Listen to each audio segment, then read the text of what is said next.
were 18,970 with 845 days because I was on a phone call for 2 hours. That's your fault. Unemployment will rise to more than 45%.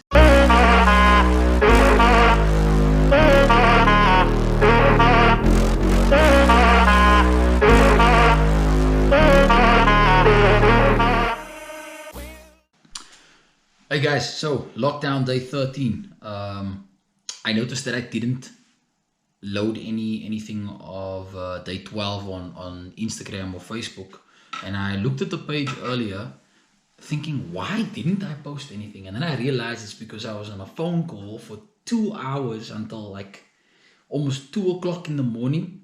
So yeah, that's your fault.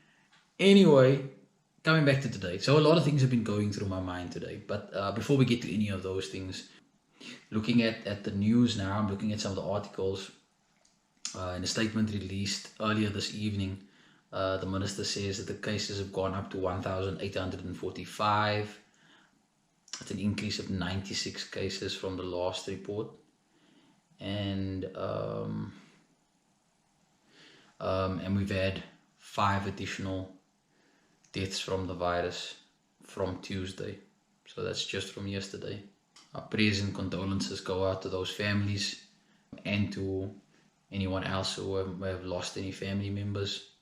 Yeah, this virus has really caused some, I can't say chaos yet, because I don't think it's at that stage, and I hope that it doesn't get to that stage. But let's just hope and pray that things are going to change. I think I was very down and out yesterday after that particular article that I read. And then I found this other article was a little bit strange, but it says, this is from the Sowetan, it says African Americans dying of the coronavirus at higher rates. And there were some stats in here. Michigan officials also said that the coronavirus took a disproportionate toll on African Americans, with 40% of the reported deaths in the state, whose population is 14% African American. As of Tuesday, confirmed cases in Michigan were 18,970 with 845 deaths. Then it says that the U.S. Sergeant General Jerome Adams, acknowledging the early data, said on Tuesday that African Americans were more likely to have heart disease, diabetes, and high blood pressure. So in other words, they're saying that it's these underlying illnesses, and also somewhere else it mentioned lower levels of access to healthcare. So yeah, something different. But then the article that I really wanted to touch on today was headline, when will the lockdown end? The economists say these are 3 possible futures for SA. Now, I don't want to give this too much focus, because I put myself down listening to one of reading this article, yesterday's article. And I know that a lot more people are concerned, because I got phone calls, I got messages, from family members who own businesses and are really trying to figure out how the heck they're going to ride this wave, if push comes to shove. So I don't want to give that too much focus. But what I am going to do, though, is I think it's important for us to know these things. Why? Because when you know what you're dealing with, then you can sort of figure out ways that you can get around it. Than to be surprised by the situation and then sit back and say, shit, I wish I had actually done something. So very briefly, so the 3 scenarios that they're playing out. Okay, so best case scenario is that things are under control by the time we get to the 16th of April. Okay, and in this case, there will be some negative growth for the economy. In fact, it will show a deep recession, with unemployment rising above the 30% mark and a number of businesses closing. Okay, that's best case scenario. The moderate scenario is that the containment extends into May and society and businesses are open for everyone from about June. Okay, in this scenario, unemployment will rise up to 40%, with many marginal businesses closing. Worst case scenario is that things will only return to normal by the end of the year if this containment doesn't work the first time, meaning now, second time if it progresses into May, June, and then only sort of settles near the end of the year. In that situation, unemployment will rise to more than 45%, and a large number of businesses will have closed. Okay, now this aside, I want to put that aside as quickly as possible because I don't want us to focus too much on what's going wrong. So I was always told that you can't just speak about the problem all the time. You've actually got to find a solution. Otherwise, all that you're doing is you're just babbling on and on. I'm finding myself sitting and thinking and asking myself, Zaid, what can you do now? What is it that you can put in place so that there is something for you to kind of fall back on, even if it doesn't happen right now, if it happens over time, but that there is something that's going to be there as a safety net, if you want to call it that, right?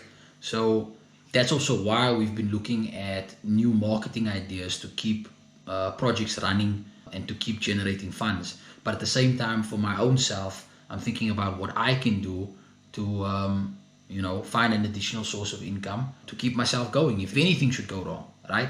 So that's been on my mind, and it's been on my mind so much that I actually ended up on a call with a very good friend again. And a lot of times I actually speak about conversations with him in my videos, but it's because his input has just been so valuable. And I think it's so important to have friends and people that you are connected to like that in your life, where sometimes when we're faced with a certain situation, we look at it from one particular perspective, right? And that's all that we can see. And when you have people in your life that really add value, then they help you to consider different sides of the story. They help you to look at it from a different angle. They remind you that maybe you've forgotten about this, or maybe you haven't considered that. People like that are so valuable, and and we shouldn't only have people like that in our lives, but we ourselves should be like that for others as well. So having this conversation with him, he said that he had watched some of my videos again, that he had watched my video from yesterday, and he could see that there was this concern about what's going to happen, financially to many people in our country, but also obviously for my own self. But while that needs to be addressed, I should not allow myself to lose my connection with the Creator along the way. Because sometimes we can become so engrossed in working towards achieving something and making something work that we completely forget about the things that are most important.